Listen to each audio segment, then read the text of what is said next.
तारों तले जिंदगी। इस सीरीज में हम आपके लिए लेकर आए हैं हिंदी साहित्य जगत की कुछ चर्चित कहानियों और उपन्यासों पर केंद्रित रेडियो नाट्य वाचन। आइए सुनते हैं लेखक शरद चंद्र द्वारा लिखित उपन्यास बिराज बहू का रेडियो नाट्य वाचन। निर्देशन और प्रस्तुति काजल सूरी की है।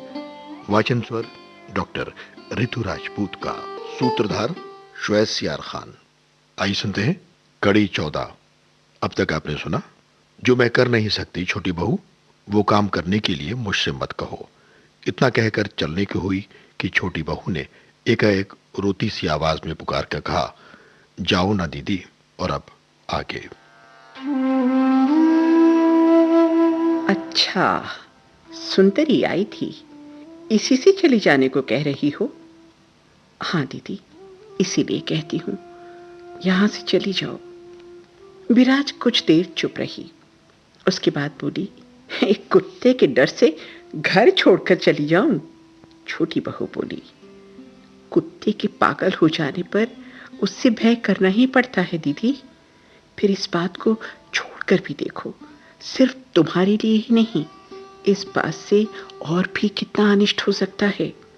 विराज फिर कुछ देर चुप रही, उसके बाद उद्धत भाव से मुंह ऊपर करके बोली, नहीं, किसी तरह नहीं जाऊंगी। इतना कहकर छोटी बहू को प्रत्युत्तर देने का मौका दिए बगैर वो तेजी से चली गई। किंतु उसे जैसे डर लगने लगा। 2 दिन से उसके घाट के ठीक उस पार बड़े आडंबर के साथ नहाने के लिए एक घाट और नदी में पानी न रहने पर भी मछली पकड़ने के लिए एक बचान बांधा जा रहा है।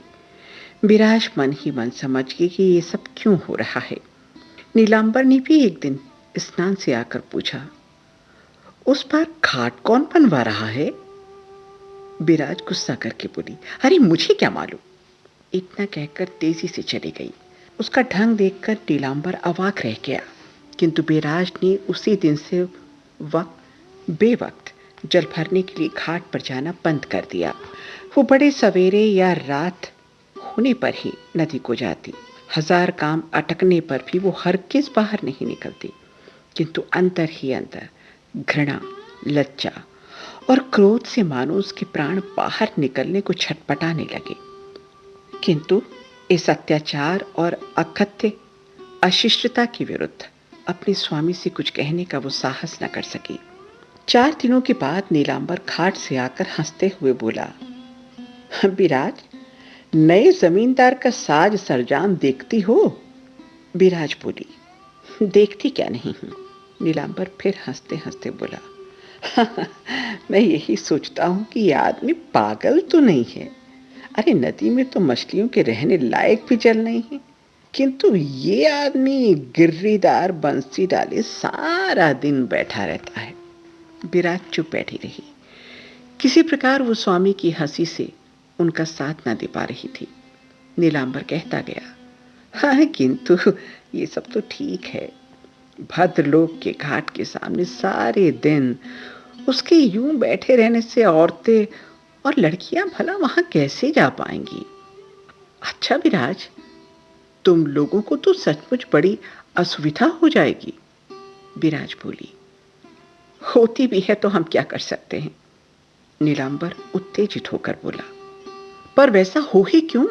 बंसी लेकर पागलपन करने को क्या और जगह नहीं है? नहीं नहीं, कल सुबह ही मैं कचहरी जाकर कह आऊंगा कि शौक है तो कहीं दूसरी जगह बंसी लेकर बैठा करो। हमारे घर के सामने ये सब नहीं चलने वाला। हाँ। स्वामी की बात सुनकर विराज डर गई और व्यस्त होकर बोली, नहीं नहीं, तुम्हें ये सब कहने के लिए जाने की जरूरत नहीं है। नदी अकेली हमारी थोड़ी है जो तुम मना कराओगे। नीलांबर आश्चर्य से बोला, तो कहती क्या है विराज? न हो नदी अकेली हमारी, किंतु क्या उसे भले बुरे का विचार ही नहीं करना चाहिए? मैं कल जाकर कह कर आऊंगा। न सुनेगा तो सब घाट वाट में तोड़कर फेंक दूंगा, चाहे जो करे वो। स्वामी की बात सुनकर विराज स्तब्ध हो गई। कुछ देर बाद धीरे धीरे बोली, तुम जमींदार से झगड़ा करने जाओगे क्या? नीलांबर ने कहा, क्यों ना जाऊंगा?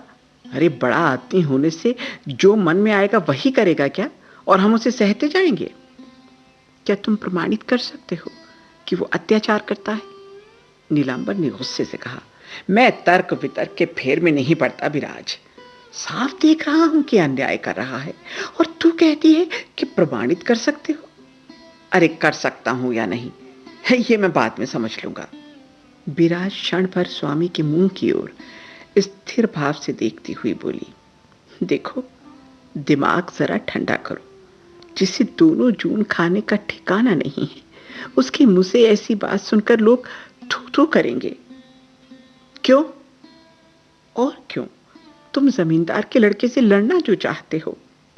बात इतनी रुखाई के साथ विराज के मुंह से निकली कि नीलांबर सह नहीं सका, एकदम चिल्ला उठा।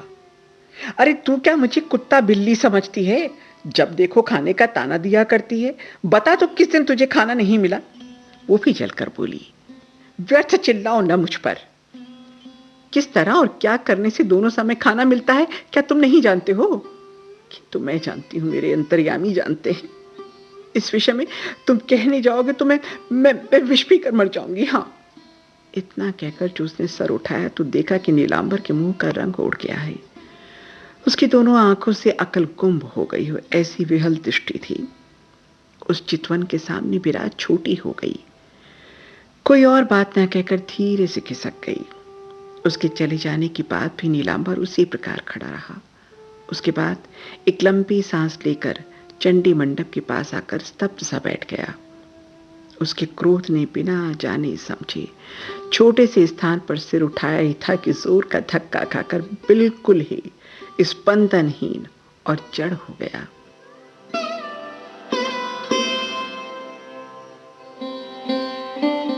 तारों तले जिंदगी इस सीरीज में अभी आप सुन रहे थे लेखक शरद चंद्र द्वारा लिखित उपन्यास विराज बहू का रेडियो नाट्य वाचन। निर्देशन और प्रस्तुति काजल सूरी की थी और वाचन स्वर डॉक्टर ऋतु राजपूत का। सूत्रधार श्वेस यार खान। आप सुन रहे हैं देश की सुरीली धड़कन विविध भारती, और ये है गोल्डन आवर्स।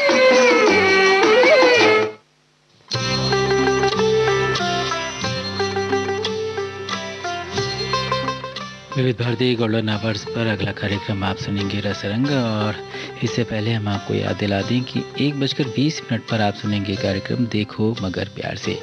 इस कार्यक्रम में हम अपने ड्राइवर श्रोताओं की फ़ोन कॉल्स अटेंड करते हैं और उनके अनुभव शेयर करते हैं, उनसे बातें करते हैं। इस कार्यक्रम में अपने फ़ोन हमें करने के लिए नंबर नोट कर लीजिएगा 23421309। यह है हमारा टेलीफोन नंबर और दिल्ली का STD कोड है 011। जी हाँ, नंबर एक बार फिर हम आपको बता दें, कार्यक्रम का नाम है देखो मगर प्यार से। टेलीफोन नंबर है 23421309 और दिल्ली का STD कोड है 011।